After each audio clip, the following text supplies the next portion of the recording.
Welcome to Titan Upload. We made it 1 year. Thank you so much for your support. Always tuning in, subscribing, and just being a vital piece to this channel and voicing your opinion. So from the bottom of my heart, thank you. So my gift to you, let's break down the 7th round pick from Hawaii, okay, never mind. But Cole McDonald actually played in Hawaii, but he's from California.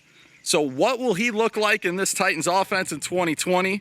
Let's dive in and look here on Titan Upload next.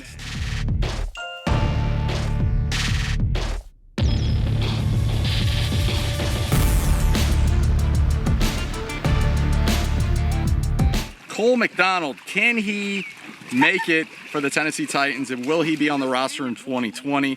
We got some strengths, weaknesses, we got some really good things, we got some bad things. All right, out with the old, in with the new. One quarterback moves on from Hawaii to the Las Vegas Raiders. We get another one from Hawaii, from the University of Hawaii, that comes in for the 7th round pick. So what better way to do it than to basically jump into a pool, right? Sounds fun, sounds entertaining. Let's go.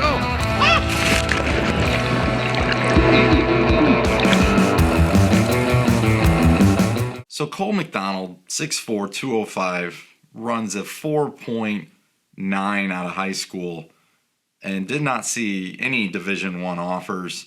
Alabama A&M was the one that actually gave him an offer. And then at the final second, he gets a call supposedly from the coach of Hawaii that said somebody basically decommitted, and that was the end of the story. McDonald signed on his first visit, and he moved to Hawaii. That's a positive. The guy loves to work. He's a hard worker. He's a love football first type of guy, and you know what? That's typically a J-Rob guy. So John Robinson, even though the Philadelphia Eagles didn't think Cole McDonald would get picked, when you look at his arm, he completes some very impressive throws down the field. He's able to look off the safety, which is nice, and he can run like the best of them. He runs hard and mean. He doesn't go down. So maybe that's why he had 12 fumbles. Watching him versus Louisiana Tech, I mean, Louisiana Tech had 9 sacks. They were consistently in the backfield. And between Ferguson and Willie Baker, those two had 6.5 of the 9 sacks. I mean, Cole was benched. They brought in the backup, who was a true freshman, I believe. I mean, it was a very, very rough game for him. A year later, same bowl, Hawaii Bowl versus BYU. Cole McDonald goes off. 490-some yards, 4 touchdowns, 1 rushing. I mean, this is a typical Vince Young type performance, although Vince Young had a higher stage at the Rose Bowl. But, you know, Cole McDonald, for what he went through at Hawaii in his 2 years there playing, you know, he really grew up and he learned an awful lot. I mean, this kid got benched, I want to say 3 times. I mean, on the record, it says twice. I guess in a blowout loss to Washington, he was benched for a couple series in Seattle. So, you know, you've seen him fall a little bit at UNLV, and the backup came in and won the game. And then you also see the bowl game in 2018 where, you know, the backup came in because it was just a rough performance for everybody. The one thing, though, Hawaii runs is a run and shoot. And for us Titan fans who were Oilers, I was born in Houston, we all remember what the run and shoot was. Warren Moon, phenomenal quarterback. The Oilers was the running game.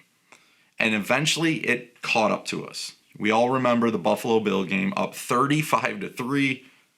Guys, we just couldn't seal it. We did not have a typical running game. We were more, you know, just short passes, quick, fast, get it out, and, you know, possibly throw the ball downfield a little bit.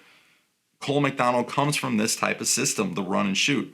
But I will tell you this, counting all of his losses, the 11 losses that he had at Hawaii, 37 pass attempts during his losses. So it's not like he's 52, 52, 53, 51, 49. Roughly, it just kind of depends. He's not throwing it every down. And also with Cole, he runs it a lot. I mean, the guy had over 800 yards in his 2 years starting at Hawaii, and I believe 12 touchdowns. Yes, he had 12 fumbles, like I mentioned earlier, which are a concern. We know when Marcus Mariota came in, he could run the ball a little bit. And the one area Marcus really struggled with in the beginning of his career in Nashville was holding on to the football, not only in the pocket, but trying to get out of the pocket. Marcus always wanted to make plays.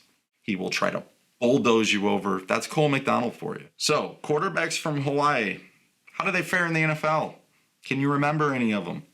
Who's your favorite one? Probably Cole McDonald.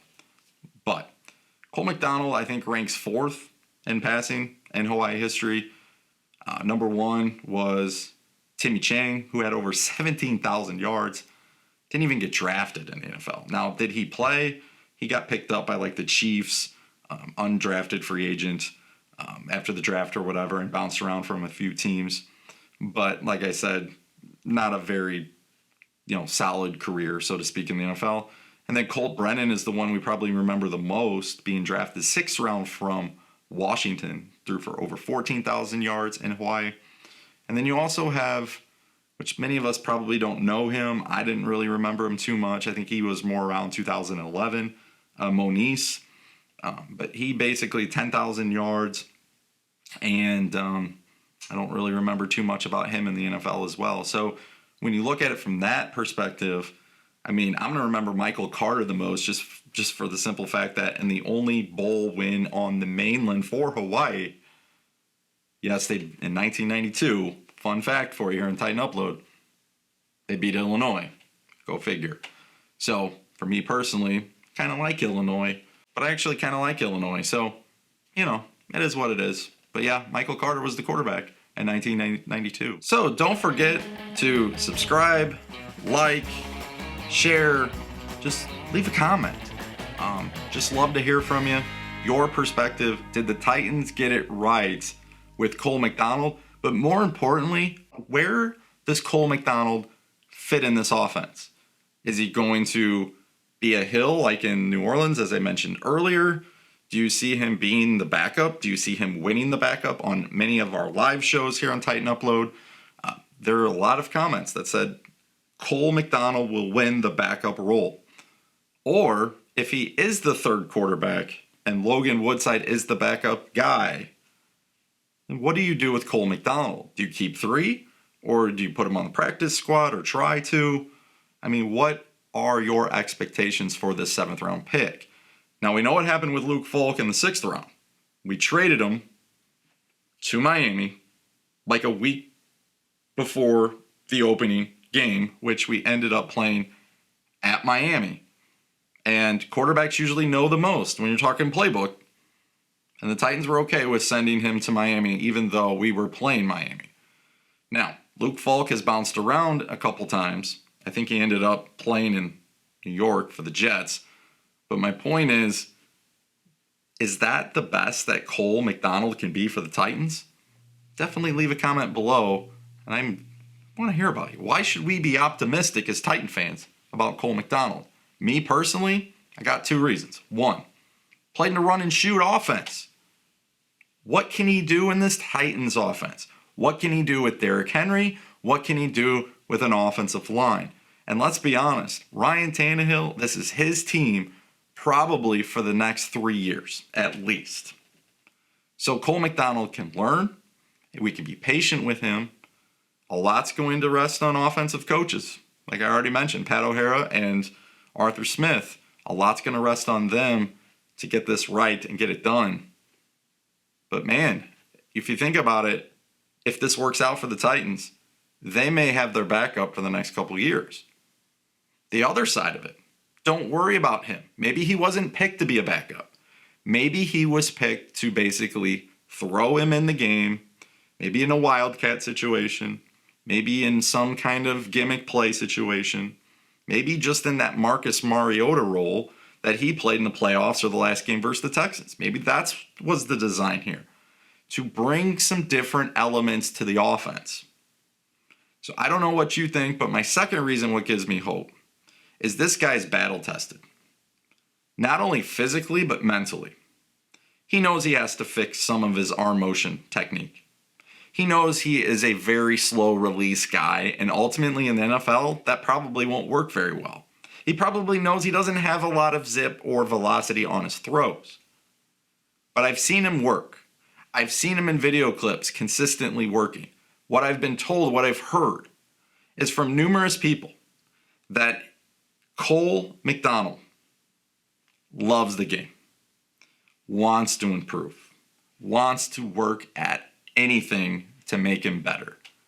I mean, let's be honest. We mentioned this earlier. You're getting benched 3 times. You're getting benched in the last game of a season where the backup quarterback that's replacing you already replaced you against UNLV and came back and won the game for your team.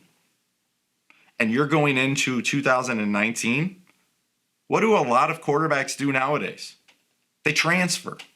They leave. They're done. This kid, one offer other than Alabama A&M, goes to Hawaii, plays it out, stays, fights, claws, learns, tries to get better, and he ends up having a phenomenal 2019 season, capped off with a Hawaii Bowl championship where the guy almost threw for 500 yards and had 5 total touchdowns. In his career, over 8,000 yards in 2 seasons roughly, and 70 touchdowns. Yes, he did have 24 picks. Yes, he did fumble at the 800 rushing yards and the 12 rushing touchdowns. The Tennessee Titans are taking a chance on Cole McDonald. And from me to you here on Titan Upload, I think we should take a chance on Cole McDonald and just trust that this is eventually going to work out. My only advice to you, be patient. This is definitely going to be a work in progress. This isn't going to be easy, but we will see the true intentions of the Titans in the 2020 season. If they keep 3 quarterbacks, trust me, they're going to be playing Cole McDonald in a few situations and a few plays during the games, because the Titans traditionally only keep 2 quarterbacks. So if they keep 3, just throwing it out there. Now, if they only keep 2, what happens to Cole McDonald? He probably goes to the practice squad. And maybe somebody else picks him up based on how he plays in the preseason. But like I said, it's all going to come down to Vrabel, Arthur Smith, Pat O'Hara, John Robinson. What are their plans with our 7th round pick? Again, 7th round pick. We should not expect this to be the next Tom Brady. But I'm very excited about him. I'm very intrigued. He's got some pretty decent skills. And for the most part, when you're running a run and shoot, your primary responsibility is not to run the football. So Cole McDonald stepping back to pass, most of the teams probably thought he was going to pass anyways. Not anymore with the Titans. Because if you haven't heard, you got a guy behind you called Derrick Henry. So just watch out. That's all I'm going to say. So again, you can find this and many other episodes of Titan Upload on podcast now. How cool is that? Don't forget about Sunday night show at 9 o'clock. We're moving it up a half hour. We are going to break down more Titan stuff. And Tuesday Night Lights, we're getting into the NFL rosters. We've already broken down the Colts, the Broncos, and the Titans. So we have the Packers, and I believe we're going the Browns on Tuesday night. So from Titan Upload on our 1-year anniversary, giving all of you a shout out and saying thanks one more time and tighten up.